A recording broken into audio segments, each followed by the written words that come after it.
दोस्तों, एक बार फिर आपका हमारे YouTube चैनल पर स्वागत है। आज हम दोलन एवं तरंगे में सरल आवर्त गति के लिए जो आवश्यक विभव कूप है, उस विभव कूप की अभिधारणा के बारे में चर्चा करेंगे। तो विभव कूप की अभिधारणा स्थायी एवं अस्थायी संतुलन की स्थिति, इन सभी बिंदुओं के बारे में आज हम चर्चा करेंगे। So let's start. विभव कूप की अभिधारणा या कॉन्सेप्ट ऑफ पोटेंशियल वेल।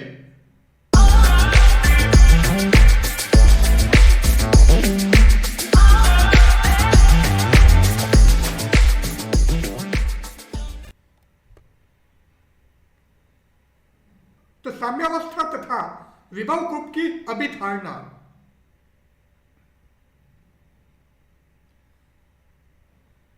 सभी संरक्षित क्षेत्र में स्थितिज ऊर्जा U x, y तथा z का फंक्शन होती है। सो U हमारा x, y तथा z का फलन है। चूंकि बल F equal to minus del U होता है, और डेल क्या है?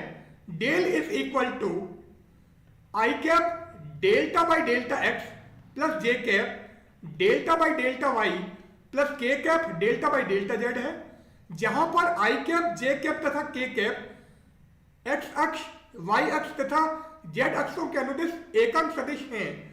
सो अगर हम F equal to minus del U लें तो वो क्या हो जाएगा? Minus I cap delta U by delta X plus J cap delta U by delta Y plus K cap delta U by delta Z. यदि कण केवल एक्स अक्ष के अनुदिश गति करता है तो बल। अब चूंकि कण केवल एक्स अक्ष के अनुदिश गति कर रहा है तो delta U by delta Y और delta U by delta Z शून्य होंगे, इसलिए बल होगा F X equal to minus delta U by delta X. इसी प्रकार यदि कण केवल y अक्ष की दिशा में गति करे तो F Y equal to minus delta U by delta Y, तथा यदि कण z अक्ष के अनुदिश गति करे तो F Z equal to minus delta U by delta Z. अब यहां पर हमने विस्थापन और स्थितिज ऊर्जा के मध्य वक्र खींचा है, तो वक्र कुछ इस प्रकार हमें प्राप्त हो रहा है।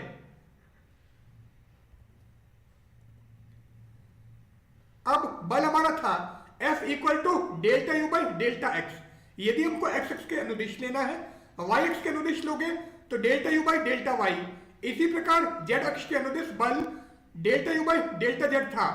तो बल वास्तव में वक्र के किसी भी बिंदु पर स्पर्श रेखा का ढाल होगा।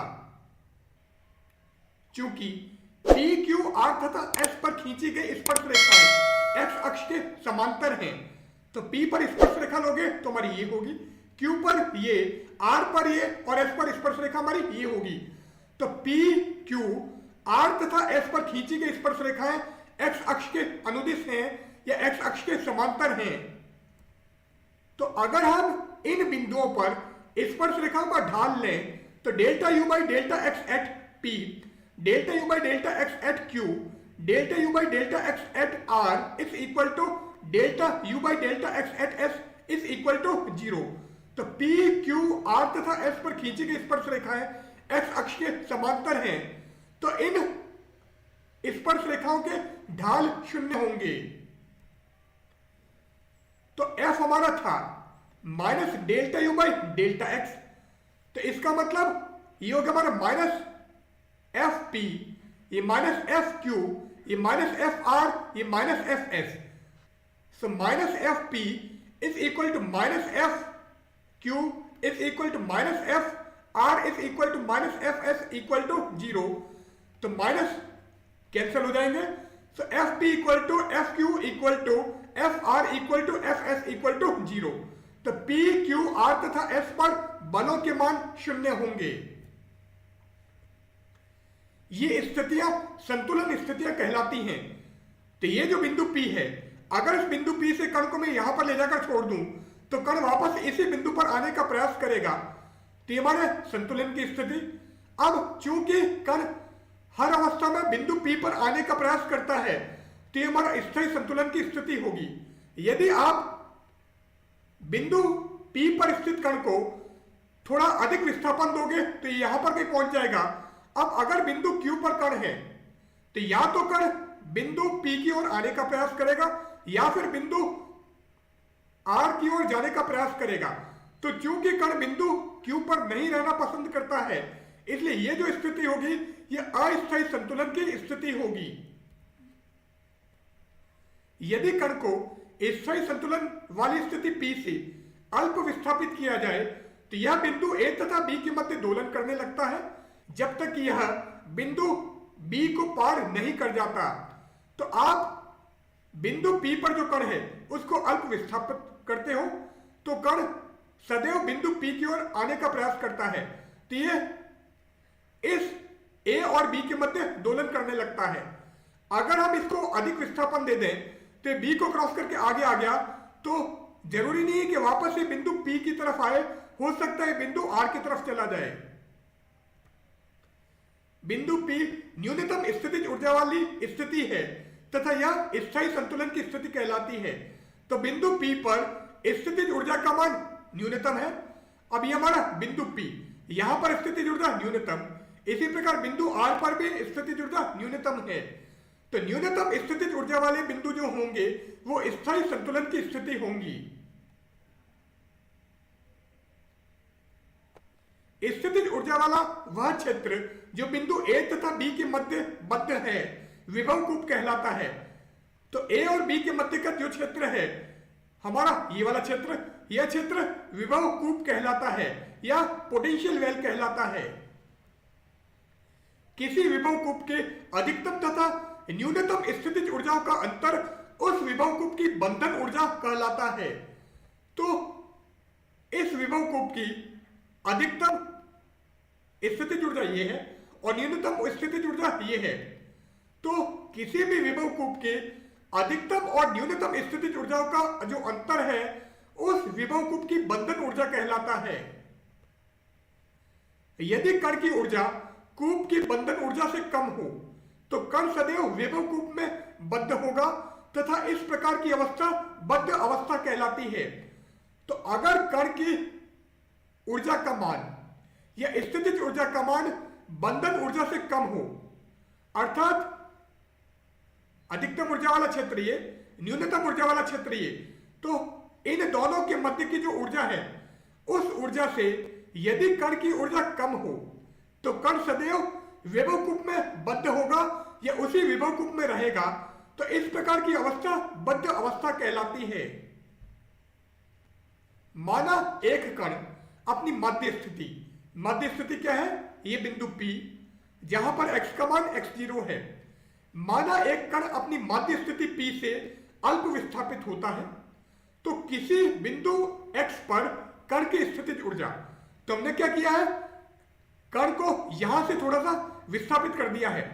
तो किसी भी पॉइंट पर आप पहुंच गए हो जहां पर इसकी स्थिति x है, तो वहां पर यदि हम कण की स्थितिज ऊर्जा निकालें तो वो क्या होगी, ux equal to ux0 plus x minus x0 delta u by delta x at x0 plus x minus x0 का whole square upon factorial 2 delta u by delta x2 at x0 plus and so on.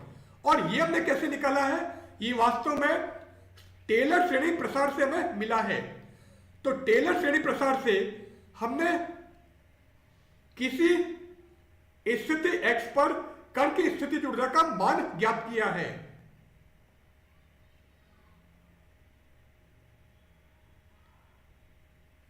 स्थायी संतुलन की स्थिति P के लिए, अब P हमारा स्थायी संतुलन की स्थिति है, तो स्थायी संतुलन की स्थिति के लिए स्थितिज ऊर्जा का मान न्यूनतम होता है। तो u at x0 equal to minimum या न्यूनतम। अब न्यूनतम और अधिकतम मान का अगर हम अवकलन करें, क्योंकि न्यूनतम और अधिकतम मान हमारे नियतांक होंगे, तो नियतांक का अवकलन 0 होता है। तो अगर हम u एट x0 का अवकलन करें तो हमें मान 0 प्राप्त होगा। So delta u by delta x at x0 equal to 0। And क्योंकि u का मान x0 पर न्यूनतम है तो द्वितीय अवकलन का मान धनात्मक होगा या पॉजिटिव होगा। So delta 2u by delta x2 at x0 is greater than 0, और जो भी मान यहां पर आएगा उसको हमने k मान लिया है। इसी प्रकार अगर हम u का तृतीय अवकलन करें x के सापेक्ष, तो delta 3u by delta x3 eight x0 इसको हमने k1 माना है। अब टेलर श्रेणी प्रसार से हमने ux का मान ये निकाला था। अब delta u by delta x at x0 equal to 0 है, तो हमारा 0, इसका मान हमने k माना है, ये k, और इसका मान हमने k1 माना है, तो यहां पर आप k1 रख दो। So u at x equal to u at x0, ये हमने 0 कर दिया, तो ये 0, यहां पर हमने k रख दिया और यहां पर हमने k1 रख दिया है। सो फैक्टोरियल 2 होता है 2, तो ये क्या हो गया 1/2 k into x minus x0 का होल स्क्वायर, और फैक्टोरियल 3 क्या होगा, फैक्टोरियल 3 हमारा होता है 3 इंटू 2 इंटू 1 जो कि 6 हो जाएगा, तो 1/6 into k1 X minus x0 whole cube plus and so on.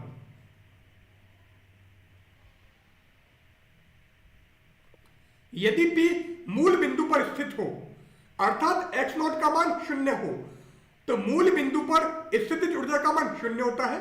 So u at x0 equal to 0, तो इसको हम 0 कर देते हैं, x0 को हम 0 कर देते हैं, और ये भी हमारा 0, तो ये क्या हो जाएगा u at x equal to 1/2 k X square plus 1/6 k1 x cube. अब fx का मान था delta u by delta x, तो हमको इसका x के सापेक्ष अवकलन करना है। सो माइनस ये वाला, ये हमारा माइनस 1/2 k 1/2 k। अब एक्स स्क्वायर का अवकलन 2x, फिर ये माइनस यहां पर गया तो माइनस 1/6 k1, और एक्स क्यूब का अवकलन 3x स्क्वायर। अब ये 2 से 2 कैंसिल हो गया, और 6 को अगर 3 से कैंसिल करोगे तो हो जाएगा 2, तो fx इक्वल टू माइनस के x minus 1/2 k1 x square, तो fx इक्वल टू माइनस के x minus 1/2 k1 x square. अल्प विस्थापन के लिए यदि विस्थापन अल्प हो तो x क्यूब का मान 0 की ओर अग्रसर होगा, इसी प्रकार x⁴ का मान भी 0 की ओर अग्रसर होगा, तो ये उच्च घात हमारे सारे 0 हो जाएंगे, तो ux हो जाएगा half K X square. So ux equal to half K X square, और अगर यहां से आप बल निकालोगे तो fx equal to minus delta u by delta X, so minus 1/2 k और एक्स स्क्वायर का अवकलन 2x, तो 2 से 2 कैंसिल हो गया, तो fx आ जाएगा माइनस के एक्स। अब ux हमारा ये आया है और fx हमारा ये आया है। इस स्थिति में विस्थापन तथा स्थितिज ऊर्जा के मध्य खींचा गया वक्र परवलय होगा तथा f का मान x के समानुपाती होगा।